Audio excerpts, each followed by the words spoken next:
नमस्कार छात्रों, जैसा कि आज हम लोग इस वीडियो में देखने वाले हैं क्लास 10 फिजिक्स का चैप्टर नंबर 1 का वेरी इंपॉर्टेंट टॉपिक प्रकाश के अपवर्तन से संबंधित न्यूमेरिकल।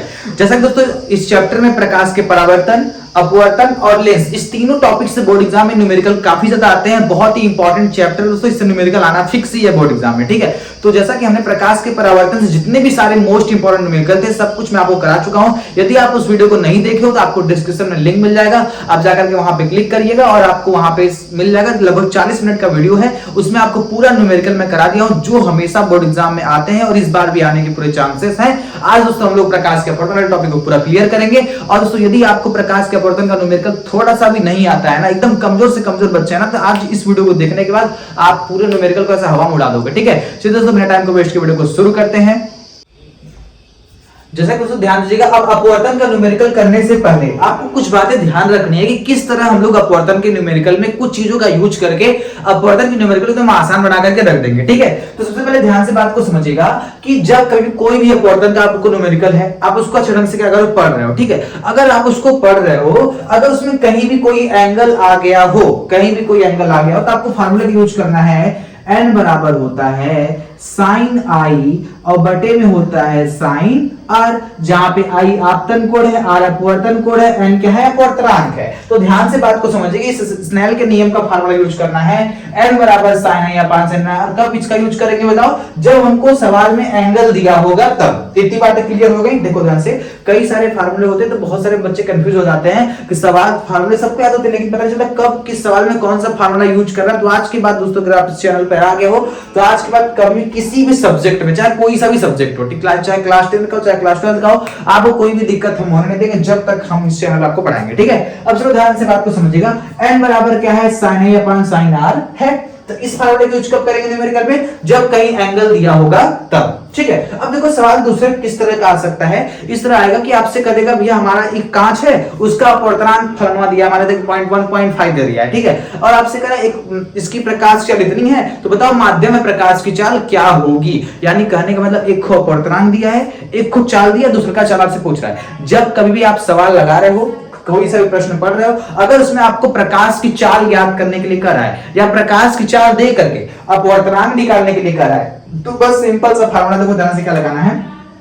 n बराबर होता है c अपान v।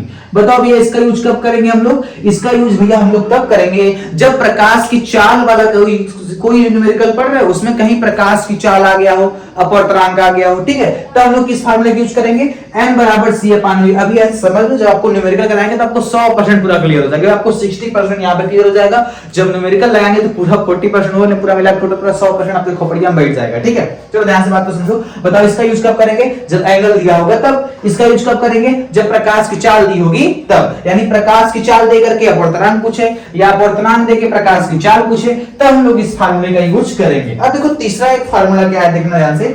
n बराबर होता है 1 अपान साइन c। ठीक है, अगर आपको इस कोई भी अपवर्तनांक का न्यूमेरिकल लगा रहे हो और वहीं पे कहीं भी क्रांतिक कोण आपको दे दिया है, जब कहीं क्रांतिक कोण का मतलब होता है c।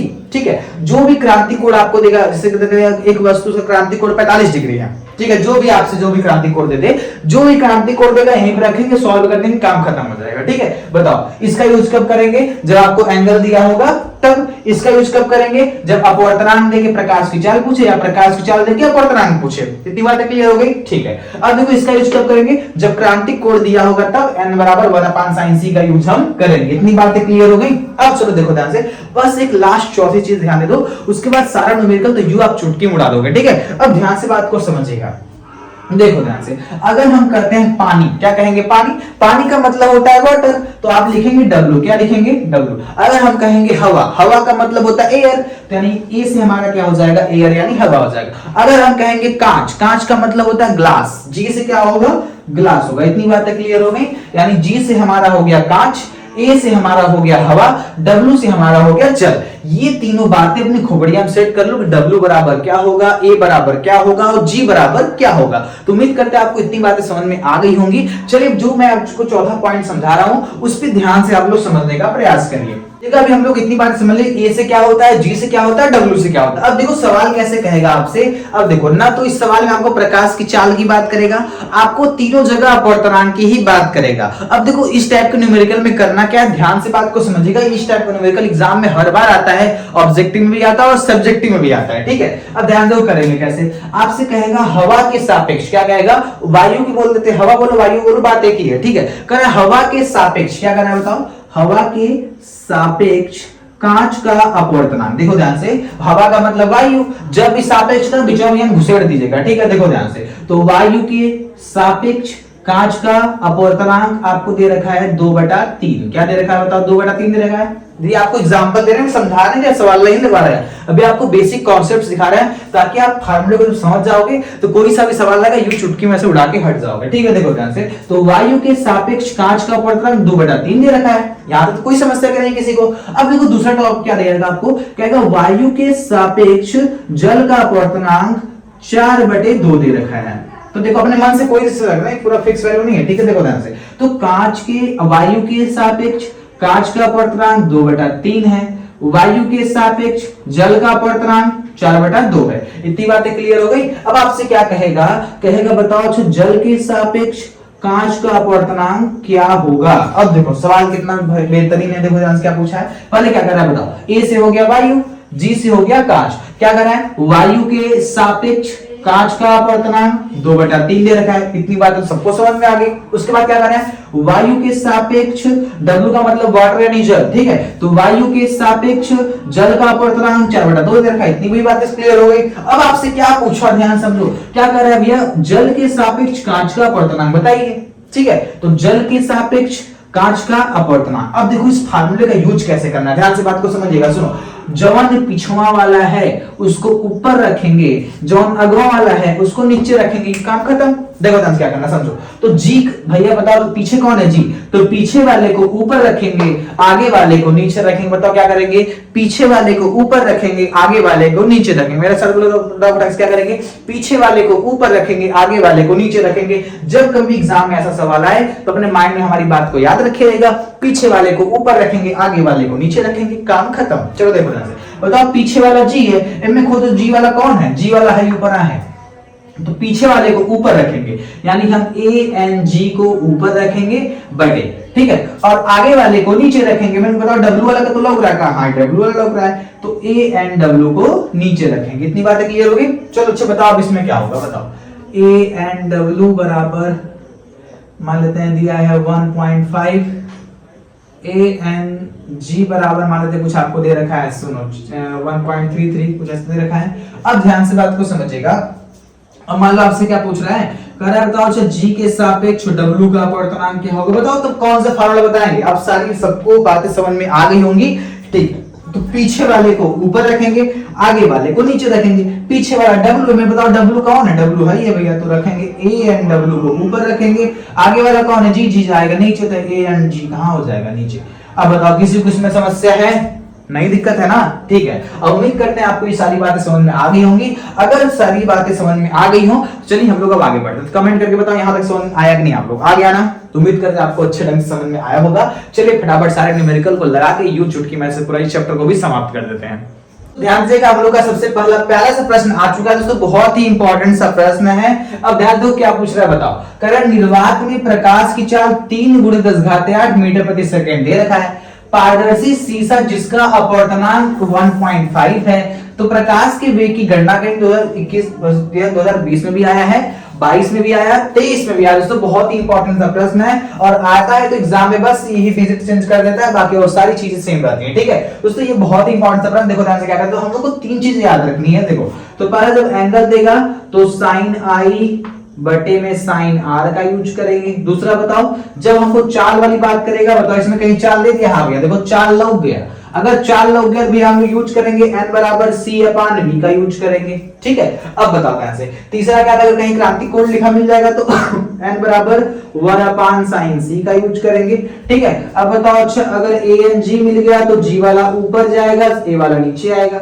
ठीक है, अगर मान लो यहाँ पे क्या हो गया, अगर w n तो बात क्लियर हो गई। चलो फटाफट सवाल को सॉल्व करते हैं। तो निर्वात में प्रकाश चाल, चाल लग गया ना, चलो बताओ निर्वात प्रकाश चाल कितने लिख देंगे ऐसे। निर्वात में प्रकाश की चाल, प्रकाश की चाल कितना दे रखा है बताओ, 3 × 10⁸ मीटर प्रति सेकेंड हम लोग को दे रखा है। फिर कह रहा है भैया पारदर्शी शीशा, मतलब एक आर पार देख, जिसके आर पार हम देख सकते हैं, ऐसा एक शीशा है जिसका अपवर्तनांक 1.5 दे रखा है। ठीक है, तो बताओ जिसका अपवर्तनांक से 5 लिख देंगे, अपवर्तनांक, अपवर्तनांक हम लोग को दे रखा है भैया 1.5। तो कह रहा है बताओ प्रकाश के वेग की गणना की, यानी प्रकाश की चाल याद करनी है। लिख देंगे माध्यम में प्रकाश की चाल, माध्यम में प्रकाश की चाल। ठीक है, देखो ध्यान से, जब कभी भी देखो, इतना दिमाग आपको लगाना नहीं है, मैं बस सारी बातें लिख रहा हूं ताकि कोई दिक्कत आपको ना हो। देखो ध्यान से, जब कभी आप न्यूमेरिकल लगा रहे हो, कहीं चाल वाला लग गया तो यूज करना है n बराबर होता है c अपान v। तो लिख देंगे भैया सूत्र हमारा क्या है बताओ, सूत्र हमारा क्या कहता है बताइए फटाक से। तो n बराबर होता है c अपान v, n से होता है अपवर्तनांक, c से होता है प्रकाश की चाल या निर्वात प्रकाश। n का मान हमें दे रखा है कितना 1.5, n का मतलब अपवर्तनांक होता है, अपवर्तनांक दे रखा है 1.5 बराबर, c मतलब प्रकाश की चाल, निर्वात प्रकाश चाल कितनी होती है बताओ, 3 × 10⁸ मीटर प्रति सेकंड होती है, बटे v मतलब हमें जो भी माध्यम जो प्रकाश है वो हमें याद करनी है। अब बताओ v को भेजेंगे 1.5 के पास, तो भैया 1.5 हम तुम्हारे पास जाएंगे, e जाएगा इसके पास, तो कहेगा तो हमारे पास आओगे तो हम तुम्हारे पास जाएंगे। ठीक है, देखो तो v जाएगा कहां 1.5 के पास, तो बताओ यहाँ क्या बचा, 3 × 10⁸ बचा, नीचे v जाएगा 1.5 के पास, तो 1.5 पाएगा v के पास, तो लिख देंगे भैया 1.5। अब ध्यान से मेरी बात को समझिएगा कैसे आपको कैलकुलेशन करना है। ठीक है, बताओ अच्छा नीचे क्या संख्या बाद दशमलव है, एक संख्या बाद दशमलव है ना, तो ऊपर क्या जीरो बढ़ेगा, एक जीरो बढ़ेगा। अगर एक संख्या बाद दशमलव होगा तो एक जीरो बढ़ेगा और दशमलव क्या हो जाएगा, गैप हो जाएगा। इतनी बातें क्लियर हो गई। बताओ 15 का नम 15 और 15 दूनी कितना हो गया 30, तो v बराबर हो गया 2 × 10⁸ मीटर प्रति सेकेंड। ये हो गया हमारा आंसर। ठीक है, अब आप कहेंगे भैया 15 से ही नहीं कट रहा था। अच्छा बताओ इसकी बिरादरी इससे मैच करेना, इसकी जाति इससे अलग है, यानी चुन्नी वाला है 10⁸ वाला, ये केवल 15 वाला है, इसके पावर में तो कोई कुछ नहीं ना, किससे बिरादरी मैच करेगा, जो बिरादरी मैच नहीं करेगा नहीं कटेगा। है देखो संख्या वाला यो संख्या का 15 दूनी 30 खत्म हो गया, 2 × 10⁻⁷ सेकंड बच गया। यहां तक किसी को समस्या नहीं है ना। तो दोस्तों इसके अगले प्रश्न की तरफ बढ़ते हैं। जैसे तो ध्यान दीजिएगा, हमारे पास इस चैप्टर का दूसरा प्रश्न क्या कर रहा है कि जल में प्रकाश की चाल। देखो कभी भी अगर कहीं भी चाल आ जाएगी तो आपको बताया कहीं भी चाल आएगी समझ लो किस चीज का फार्मूला यूज करना है, n बराबर c अपान v। खो बढ़िया फार्मूला सेट कर लीजिए। ठीक है, n बराबर c अपान v होगा। तो कहते हैं जल में प्रकाश की चाल भैया दे दिया, चाल लग गया समझ लो, फार्मूला कौन सा लगाएंगे, n बराबर भैया लगेगा c अपान v, काम खत्म। ठीक है, चलो देखो ध्यान से। तो जल में प्रकाश चाल कितनी दे रखी है, 2.25 × 10⁸ मीटर प्रति सेकंड दे रखी है। कह यदि जल का अपवर्तनांक 4/3 है, अभी देखो अब 3 का भाग 4 मत दो, ऐसे ही सिंपल दे रखा है 4/3 हो, तो निर्वात में प्रकाश की चाल ज्ञात कीजिए। अगर दोस्तों ऐसा क्वेश्चन आपके अगर ऑब्जेक्टिव प्रश्न में आता है तो आपको क्या करना है, कुछ भी सवाल को सॉल्व नहीं करना है। अगर ऑब्जेक्टिव प्रश्न में आएगा तब देखो क्या पूछा है, निर्वात में प्रकाश की चाल। तो ये तो सबको याद है क्योंकि आपको जब चैप्टर में पढ़ा रहे थे प्रकाश तो आपको सिखाए थे। निर्वात में प्रकाश से बताओ कितनी होती है, 3 × 10⁸ मीटर प्रति सेकंड होती है। इतनी बात सबको क्लियर है। तो आप सीधे ऑब्जेक्टिव प्रश्न आएगा सीधे टिक लगा काम खत्म कर देंगे। लेकिन अगर सब्जेक्टिव में आ जाएगा 2 या 3 नंबर में आएगा तब कैसे सॉल्व करेंगे, ध्यान समझिएगा। ठीक है, तो आपको कह रहा है बताओ जल में प्रकाश की चाल कितनी, देखिए ध्यान लिख देंगे, जल में क्या लिखेंगे, जल में प्रकाश की चाल। एग्जाम में पहले लिखना पड़ेगा, जो दिया वो पहले आइटम रखो उसके बाद फार्मूला यूज करके लगाएंगे। ठीक है, जल में प्रकाश की चाल कितनी देर की बताओ फटाक से, 2.25 शायद रखा है 2.25 × 10⁸ मीटर प्रति सेकंड दे रखा है। दोस्तों ये मात्रक लगाना आप लोग मत भूलिएगा, मात्रक लिखना यूनिट लिखना बहुत ज्यादा क्या है जरूरी है। ठीक है, अब देखो फिर क्या कर रहा है, जल का जो अपवर्तनांक है यानी जो पानी की जो चमक है वो कितनी रखिए, लिखेंगे 4/3 लिख देंगे, जल का अपवर्तनांक देखो अपवर्तनांक का मतलब होता है कोई वस्तु कितना चमक रही है, ठीक है ना। तो देखो जो जितना ज्यादा चमकेगा उसका अपवर्तनांक उतना ही क्या होगा, ज्यादा होगा। तो जल कितना चमक रहा है, 4/3 इसका अपवर्तनांक दे रखा है, ठीक है। हमसे क्या पूछ रहा है, निर्वात में प्रकाश की चाल क्या ज्ञात करने के लिए कह रहा है, बताओ। निर्वात में प्रकाश की चाल हमें निकालने के लिए कर रहा है। तो ध्यान से बात सुनो, निकालेंगे कैसे बताओ। जब कभी भी आपको चाल निकालने के लिए कहे, प्रकाश की चाल आपसे निकालने के लिए कहे, तो सिंपल सा फार्मूला क्या यूज करना है बताओ। अभी हम लोग का सूत्र से क्या लिखेंगे, सूत्र से बताओ। सूत्र हमारा क्या कहता है, C बराबर होता है, सॉरी क्या होगा बताओ, N बराबर होता है C/V। ये फार्मूला सबके माइंड में सेट हो गया है ना, तो ठीक है। देखो ध्यान से, n का मान कितना दिया है, 4/3। लिख देंगे भैया अपवर्तनांक हमें दे दिया है 4/3 बराबर c का मतलब होता है प्रकाश की चाल। यही प्रकाश चाल हम लोग को ज्ञात करनी, सेम इसको ऐसे रख देंगे बटे। अब बताओ अच्छा v यानी कि जल में जो प्रकाश चाल दे रखी है 2.25 × 10⁸ दे रखा है, इसके नीचे रखेंगे 2.25 × 10⁸ रखेंगे। तो यहां तक किसी को समस्या है नहीं। अब तुम यहां से कैंची मार गुणा करेंगे, इसका गुणा हम इसमें करेंगे, इसका गुणा हम इसमें करेंगे, सवाल को सॉल्व कर लेंगे, ठीक है। चलो देखो ध्यान से, तो पहले 4 गुणा इसमें करेंगे, बताओ 4 बचे कितना होगा, 20 होगा। 4 दूनी कितना होगा, 8। 8 + 10 के 0 हासिल कितना हो जाएगा, 4 दूनी 8। 8 ही कितना हो जाएगा, 9 हो जाएगा। इतनी बातें क्लियर हुई। देखो सुन देखो तो कैसे किया, देखो 4 × 5 = 20 के 0 हासिल 2, 4 दूनी 8, 10 के 0 हासिल 1, 4 दूनी 8 1 हासिल कितना हो गया 9। क्या संख्या है, दशमलव 1 2 संख्या बाद 1 2 संख्या बाद दशमलव लगा देंगे, ठीक है। अब बताओ गुणा क्या लगा देंगे, गुणा क्या चिपका 10⁸ तो चिपका देंगे 10⁸ को। यहाँ पे किसी को समस्या है क्या, नहीं होना चाहिए। चलो भले हम लोग 4 गुणा इसमें जब किए, कैंची मार गुणा जब इसका इसमें गुणा हम लोग किए, कितना आ गया 9.00 × 10⁸ आ गया, ठीक है। अब बराबर का साइन, तो बराबर का साइन लगा दो। अब देखो 3 गुणा हम c में करेंगे, 3 गुणा c में करेंगे कितना आएगा बताओ, 3c। क्या आएगा, 3c आ जाएगा, ठीक है। तो काटो 3 × 9 3 और 3 3 9 हो गया। इस तरह से दशमलव के बाद 0 की कहानी खत्म, उसको गणना हम करते नहीं है। बताओ क्या हुआ, यहाँ पे बच गया हमारा 3 × 10⁸ बराबर क्या निकल गया, c मतलब प्रकाश की चाल। अब देखो ध्यान से, c मतलब निर्वात प्रकाश चाल, c निकल गई हमारी। अब इसको हम सीधा करके लिख देंगे, c बराबर 3 × 10⁸ मीटर/सेकेंड हमारा क्या हो गया, आंसर हो गया। उम्मीद करते हैं आपको ये सवाल एकदम बेहतरीन तरीके से समझ में आया होगा, इसमें कहीं भी कोई भी डाउट नहीं होगा, ठीक है। चलिए इसके अगले प्रश्न की तरफ बढ़ते हैं। जैसा कि छात्रों ध्यान दीजिएगा, हमारे पास क्वेश्चन नंबर 3 आ चुका है, जो कि बहुत ही बेहद इंपॉर्टेंट है आप लोग के लिए। और दोस्तों ऐसे प्रश्न एग्जाम में आने के लिए पूरे चांसेस हैं, ठीक है। तो ध्यान से बात को समझिए। बताओ क्या लिखा है, वायु के सापेक्ष जल, यानी वायु के सापेक्ष जल दिया है तथा वायु के सापेक्ष कांच का अपवर्तनांक क्रमशः 4/3 एवं 3/2 है। जल का कांच के सापेक्ष अपवर्तनांक ज्ञात कीजिए। बहुत ही सिंपल सा प्रश्न है, बस ध्यान से पूरी बात समझते चलिएगा, ठीक है। देखो ध्यान से क्या लिखा है बताओ, करें वायु के सापेक्ष जल, ठीक है, तथा लगा दिया, यानी एक बार वायु जल के साथ है, एक बार वायु कांच के साथ है, ठीक है। तो क्या करें बताओ, वायु के सापेक्ष जल और वायु के सापेक्ष कांच हो गया, ठीक है। तो पहले जल दिया है, ठीक है, तो ये पहला अपवर्तनांक किसका होगा, जल का होगा।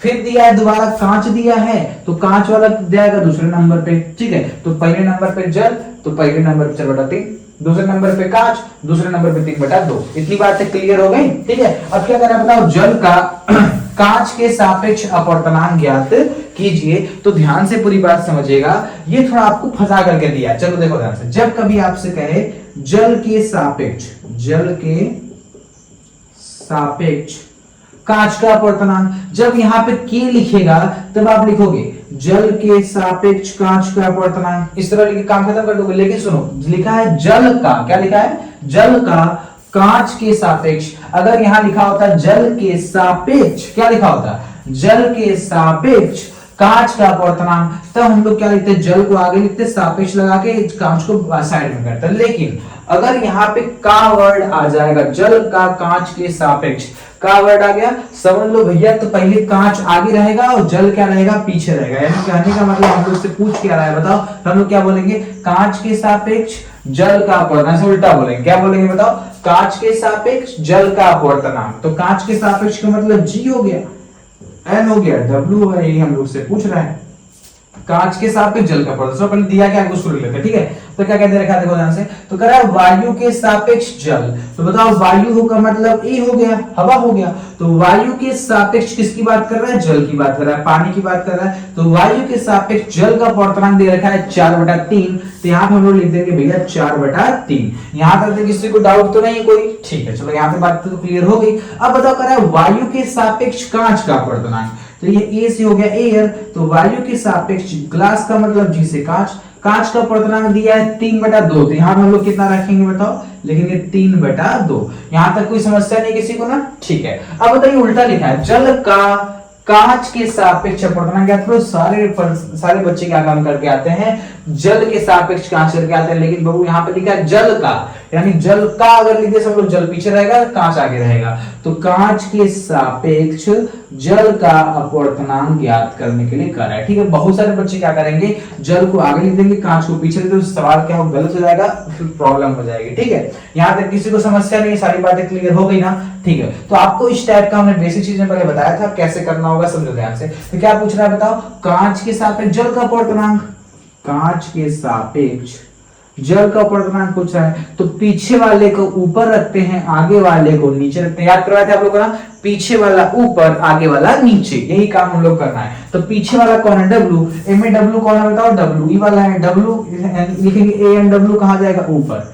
ए एंड डब्ल्यू कहां जाएगा, ऊपर, बटे आगे वाला आएगा नीचे। आगे वाला कौन है भैया, जी। जी यानी ए एन जी कहां जाएगा, नीचे, ए एन जी। यहां तक किसी को कोई डाउट तो नहीं है, सारी बातें क्लियर हो रही है ना, बताओ। डब्ल्यू वाला गया ऊपर, जी वाला गया नीचे, यहां तक कोई समस्या किसी को नहीं होनी चाहिए। अब बता लिखेंगे जी एन डब्ल्यू बराबर, बताओ ए एन डब्ल्यू का मान दिया है, क्या कहेंगे, हाँ भैया ए एन डब्ल्यू का मान दिया है 4/3। तो यहाँ पे लिख देंगे 4/3, पूरे के बटे लगा दो, ठीक है। अब बताओ अच्छा ए एन जी का मान दिया 3/2, तो लिख देंगे ऐसे 3/2। यहां तक किसी को कोई समस्या है नहीं। देखो क्या काम करेंगे, पास वाले गुणा पास में करेंगे, दूर वाले का गुणा दूर में करेंगे, ठीक है। तो चलो कर देते फटाफट। देखो 3 3 है, दोनों पास पास में, 3 3 का 9, दोनों दूर दूर है, दूर वाले गुणा दूर में करेंगे। तो लिख देंगे जी एन डब्ल्यू बराबर, बताओ पहले 4 गुणा 2 में होगा, 4 दूनी कितना हो जाएगा, 8 हो जाएगा, बटे पास पास 3 3 का कितना हो जाएगा, 9 हो जाएगा। ये आप लोग का क्या हो जाएगा, आंसर हो जाएगा, ठीक है। तो उम्मीद करते हैं आपको ये तीसरा क्वेश्चन एकदम बेहतरीन तरीके से समझ आया होगा, इसमें कहीं भी कोई सा भी थोड़ा सा भी डाउट नहीं होगा। चलिए इसके अगले प्रश्न की तरफ बढ़ते हैं। क्वेश्चन नंबर 4 क्या करा, जैसा ही हम लोग क्वेश्चन नंबर 3 किए थे, सेम उसी टाइप का क्वेश्चन नंबर 4 भी है। पहले वीडियो को रोकिएगा, पहले आप लोग खुद से इसको लगाने का प्रयास करें, लग जाएगा ठीक है, नहीं लगेगा तो फिर वीडियो को जरूर देख लीजिएगा, ठीक है। देखो ध्यान से क्या करा बताओ, यदि वायु के सापेक्ष, क्या करा ध्यान से बात को समझिएगा, यदि पहले छोड़ो, वायु के सापेक्ष किसी पारदर्शी द्रव का अपवर्तनांक 1.2 है, ठीक है, तथा क्या कहा था, कांच का अपवर्तनांक 1.8 है। यानी एक बार वायु को ले जाएंगे पानी के पास, एक बार वायु को ले जाएंगे कांच के पास, यानी वायु के सापेक्ष द्रव का अपवर्तनांक 1.5 है, तो वायु के सापेक्ष कांच का अपवर्तनांक 1.8 है। तो पूछ रहा है द्रव के सापेक्ष यानी पानी के सापेक्ष कांच का अपवर्तनांक ज्ञात करके हमें बताइए। बहुत ही सिंपल सा प्रश्न है, पहले आप इसको खुद से करने का ट्राई करिएगा। चलिए हम आपको करके दिखाते हैं, ठीक है। देखो ध्यान से क्या कर रहा है बताओ फटाक से। तो कह रहा है वायु के सापेक्ष, देखो द्रव का मतलब जल यानी पानी की बात कर रहा है, वाटर की बात कर रहा है, तो वायु के सापेक्ष, वायु के सापेक्ष है, तो वायु के सापेक्ष भैया किसका, पानी का अपवर्तनांक कितना दिया है, 1.2 दिया है, तैयार कर देंगे 1.2। यहां तक कोई समस्या नहीं है, सारी बातें क्लियर हो रही है ना, ठीक है। अब देखो क्या कर रहा है, वायु के सापेक्ष कांच को लेके चलेंगे, तो वायु के सापेक्ष हम लोग ग्लास यानी कांच को लेके चलेंगे, इसका अपवर्तनांक कितना है, 1.8 है, तो 1.8 हो जाएगा। यहां तक कोई समस्या है नहीं। तो क्या करा बताओ, द्रव के सापेक्ष कांच का अपवर्तनांक ज्ञात कीजिए। बताओ द्रव को यहाँ भैया, द्रव हमारा है वाटर। देखो अब यहाँ पे क्या लिखा, सीधा लिखा है द्रव के साथ। उस सवाल में क्या था, द्रव का, जब द्रव के साथ का या कांच के साथ का, जब किसी चीज के साथ का आ जाएगा, समझ लो भैया हमें क्या करना है, का वाले को पीछे करेंगे, जो आगे है उसको पीछे वाले को आगे कर देंगे, ठीक है। इसमें से कहीं का वर्ड आया है क्या, नहीं, लिखा है द्रव के सापेक्ष। द्रव के सापेक्ष का मतलब पानी के सापेक्ष, कांच का अपवर्तनांक हमें ज्ञात करने के लिए करा। बहुत ही सिंपल सा प्रश्न है, आपको हम सिखाए थे जी अगर पीछे होगा उसको ऊपर रखेंगे, आगे वाले को नीचे रखेंगे, भाई इस फार्मूला का काम खत्म करेंगे।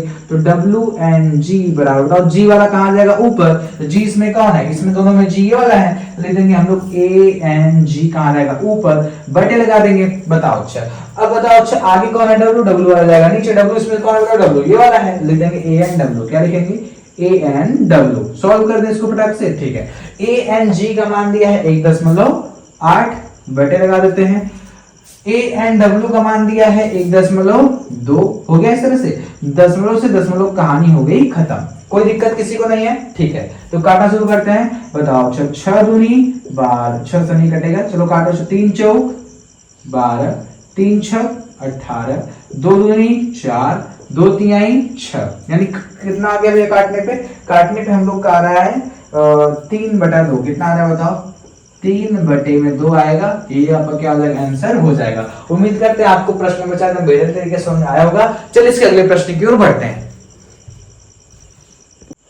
जैसा कि दोस्तों ध्यान दीजिएगा, क्वेश्चन नंबर 5 क्या कर रहे हैं दोस्तों, बहुत ही इंपॉर्टेंट सा प्रश्न 2024 में दोस्तों एक नए टाइप का प्रश्न पूछा। देखो डांस क्या करना है समझो, करा जल तथा कांच में प्रकाश की चाल क्रमशः 2.25 × 10⁸ मीटर प्रति सेकंड है तथा 2.0 × 10⁸ मीटर प्रति सेकंड है। निम्न अपवर्तनांक की गणना करनी, 2024 में पूछा गया प्रश्न है। सबसे पहला पॉइंट क्या निकालना है, जल के सापेक्ष कांच का अपवर्तनांक, तो जल में प्रकाश चाल बटे कांच में प्रकाश की चाल। दूसरा पॉइंट क्या पूछा बताओ, वायु के सापेक्ष कांच का अपवर्तनांक कैसे लिखेंगे बताओ, वायु में प्रकाश की चाल बटे कांच में प्रकाश चाल, काम खत्म। चलो देखो करना शुरू करते हैं। पहले क्या दिया हम लोग को, तो पहले हम लोग को निकालना क्या, पहले पॉइंट बताओ, पहले पॉइंट में क्या निकालना है, जल के सापेक्ष कांच का अपवर्तनांक, तो लिख देंगे ऐसे, जल के सापेक्ष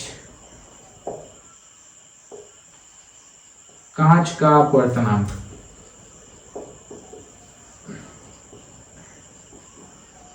हो गया इस तरह से, ठीक है। बताओ अच्छा, जल के सापेक्ष कांच का अपवर्तनांक है, ठीक है, तो क्या हमें इन दोनों का चाल दे रखा है, तो हम देख रहे हैं भैया जल का चाल दिया है 2.25 × 10⁸ दिया है, और कांच में प्रकाश चाल कितनी दे रखी है 2.08 × 10⁸ दे रखा है, यानी दोनों का चाल हम लोग को दे रखा है। तो जल के सापेक्ष कांच का अपवर्तनांक निकाल तो कैसे लिखेंगे, जल पहले जो पहले होगा उसको ऊपर रखेंगे, जो बाद में होगा उसको नीचे रखेंगे, जब प्रकाश की चाल निकालने के लिए कहेगा तब हम ऐसा करते हैं। ठीक है, देखो ध्यान से, तो जो आगे है ऊपर रहेगा, जो बाद में है नीचे रहेगा। तो जल में पहले जल रहते लिखेंगे, जल में प्रकाश की चाल, क्या लिखेंगे, जल में प्रकाश की चाल, बटे लगा दें। ठीक है, अब बताओ दूसरे बात पे दिया है कांच का नीचे रख देंगे, कांच में प्रकाश की चाल, प्रकाश चाल में ही ऐसा करना है केवल, कांच में प्रकाश की चाल। हो गया इस तरह से, ठीक, यहां तक कोई दिक्कत तो नहीं किसी को। ठीक है, तो जल के सापेक्ष कांच का अपवर्तनांक हमें निकालना है, तो जल में प्रकाश चाल कितनी दे रखी है भैया, जल में प्रकाश चाल दे रखी है 2.25 × 10⁸, लिख देंगे 2.25 × 10⁸ हो जाएगा, बटे लगा दो। नीचे वाला देखो क्या दिया, दूसरा हमें दिया है कांच में प्रकाश चाल, कांच में प्रकाश चाल बताओ कितनी है 2.0 × 10⁸ है।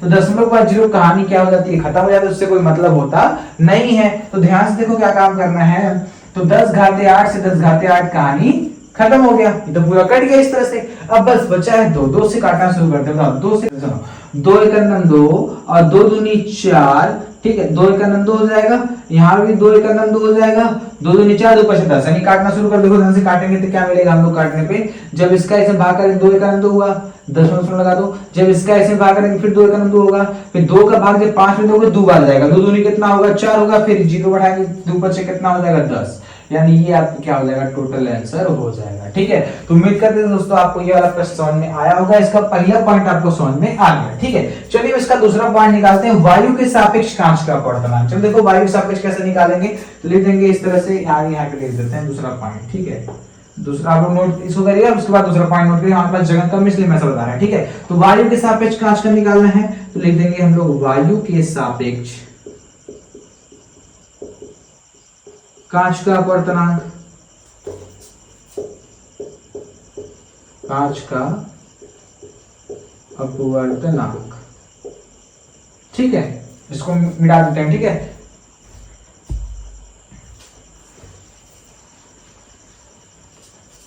तो हमें अपवर्तनांक कांच का अपवर्तनांक निकालना है। देखो ध्यान से क्या कैसे निकालेंगे समझिएगा। तो पहले वायु दिया है, तो वायु प्रकाश की चाल जो भैया पहले उसको लिखो। तो वायु दिया, वायु प्रकाश बताओ कितनी होती है, सबको याद है कितना होता है, 3 गुणे 10 घाते 8 होता है बटे, हो गया इस तरह से। और बताओ काश में कितना दे रखा है, काश में दे रखा है 2.0 गुणे 10 घाते 8। 10 कहानी है देखा था, 10 घाते 8 10 घाते 8 कट जाएगा।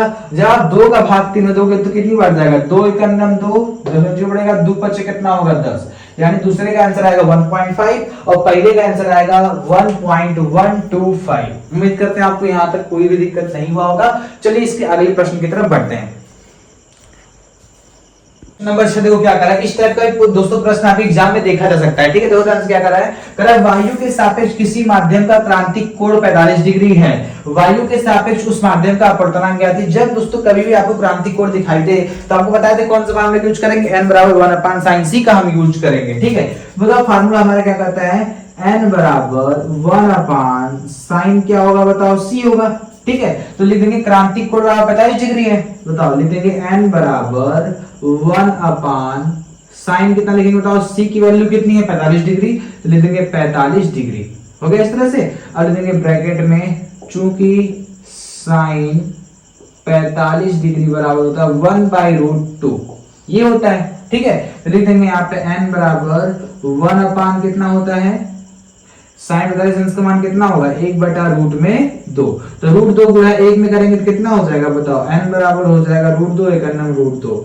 ये आपका क्या हो जाएगा, आंसर हो जाएगा। उम्मीद करते हैं आपको सारी बातें क्लियर हो गई होंगी। बताओ बहुत ही आसान सा प्रश्न था कि नहीं, कर रहे एग्जाम में आएगा तो एकदम बेहतरीन तरीके से करिएगा। जब कभी भी आपको क्रांतिक कोण दिखाई दे तो आपको यूज करना है n बराबर 1/sin से लिख देंगे। क्रांतिक कोण c बराबर हमें दिया है 45 डिग्री, तो जहां पे c वहां 45 डिग्री रखेंगे और sin 45 डिग्री का मान होता है 1/√2 होता है। ठीक है, तो 1 की जगह वर्ग sin 45 का मान 1/√2 होती है। देखो √2 का गुणा हम लोग किसमें कर दिए, ऊपर कर दिए। ठीक है, √2 का नाम कितना हो गया √2 और नीचे 1 से कोई मतलब होता नहीं है। तो उम्मीद करते हैं इस टाइप का प्रश्न अगर आएगा तो आप लोग एग्जाम में एकदम फोड़ के आएंगे, एकदम बेहतर तरीके से करके आएंगे, कोई दिक्कत इसमें होने वाला नहीं है। चलिए इसके अगले प्रश्न की ओर बढ़ते हैं।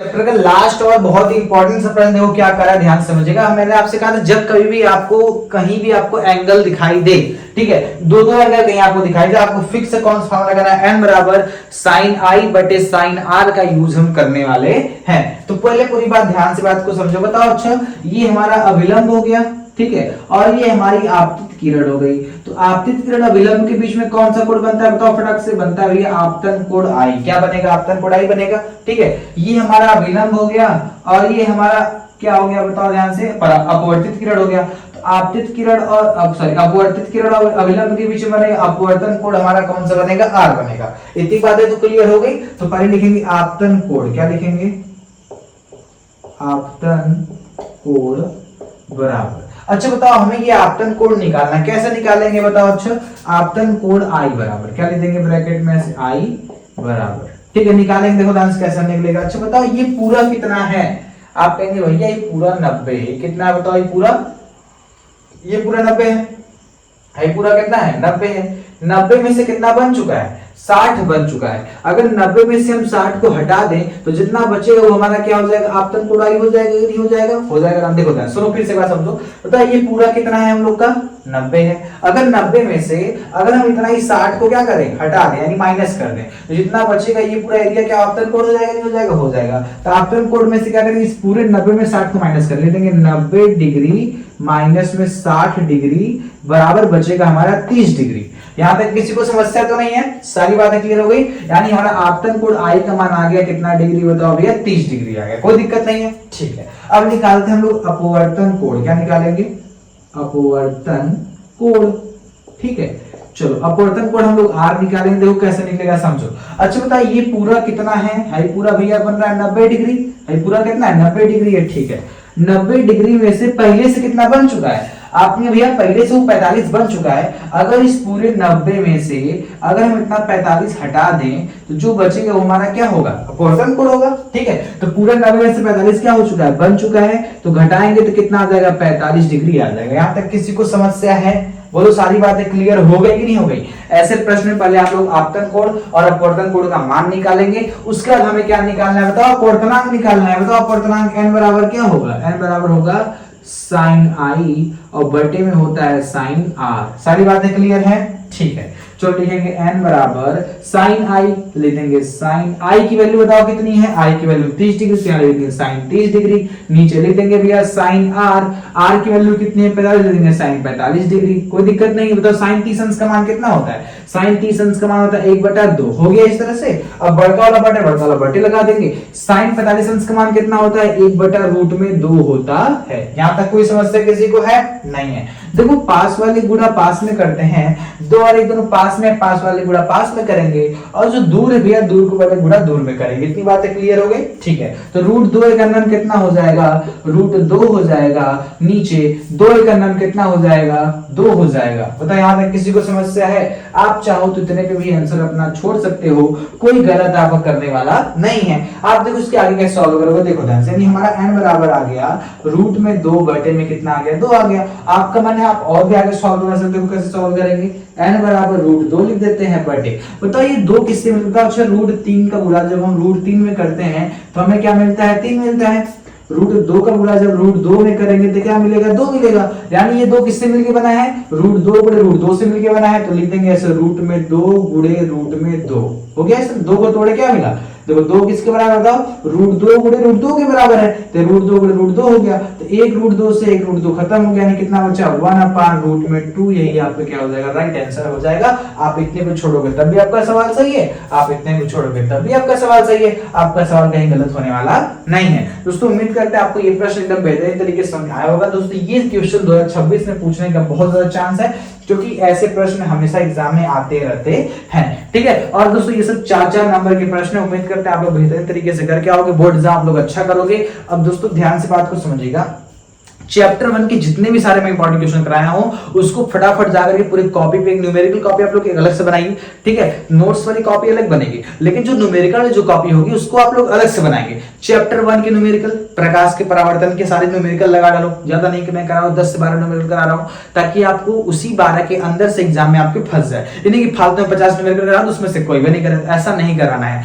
जितना कराना है ठोस कराना है। ठीक है, तो क्या करो, कॉपी लो और उसमें आप न्यूमेरिकल की पूरी सीरीज बना लो। ठीक है, चैप्टर 1 से इतने न्यूमेरिकल आ रहे हैं, इंपॉर्टेंट है, उसको पूरा सॉल्व कर लो। उस पे चैप्टर 1 के अपवर्तनांक वाले एक तरफ पूरा सॉल्व कर लो, और उसके बाद लेंस का पूरा सॉल्व कर लो। उसके बाद मानव नेत्र का न्यूमेरिकल सॉल्व कर लो। उसके बाद जब आपको विद्युत कराएंगे उसको भी सॉल्व कर लीजिएगा। उसके आगे जब हम कराएंगे लास्ट चैप्टर का, चुंबकत्व वाले चैप्टर का, तो उसको भी आप लोग बेहतरीन तरीके से सॉल्व कर लीजिएगा। उसमें कहीं भी कोई भी दिक्कत नहीं। जब एग्जाम होगा आप उसी अपने नोट्स उठाइएगा और एक तरफ जितना भी मैं न्यूमेरिकल लगा उसको पूरा पढ़ते चलिए, पूरा रिवीजन करते चलिएगा, एकदम सवाल को लगाते चलिएगा। कहीं भी आपका 1 नंबर कटने वाला नहीं होगा। जितना आपके नोट्स में रहेगा उसी में से आपके एग्जाम में आने वाले हैं। ठीक, तो उम्मीद करते दोस्तों आपको आज की क्लास एकदम अच्छी लगी होगी। यदि दोस्तों आपको लेंस का न्यूमेरिकल आपको देखना है तो दोस्तों वीडियो को लाइक कीजिएगा, और चैनल पर नए हैं तो चैनल को सब्सक्राइब करके बेल आइकन नोटिफिकेशन को प्रेस कर दीजिएगा, ताकि जब मैं वीडियो अगली वाली वीडियो लेकर आऊं ताकि आपको उसका नोटिफिकेशन आपके मोबाइल पे आ जाए और आप लोग मन लगा के पढ़ाई करते रहें। दोस्तों आपको मिलेंगे नेक्स्ट क्लास में नेक्स्ट टॉपिक के साथ। तब तक के लिए बाय बाय, जय हिंद, वंदे मातरम।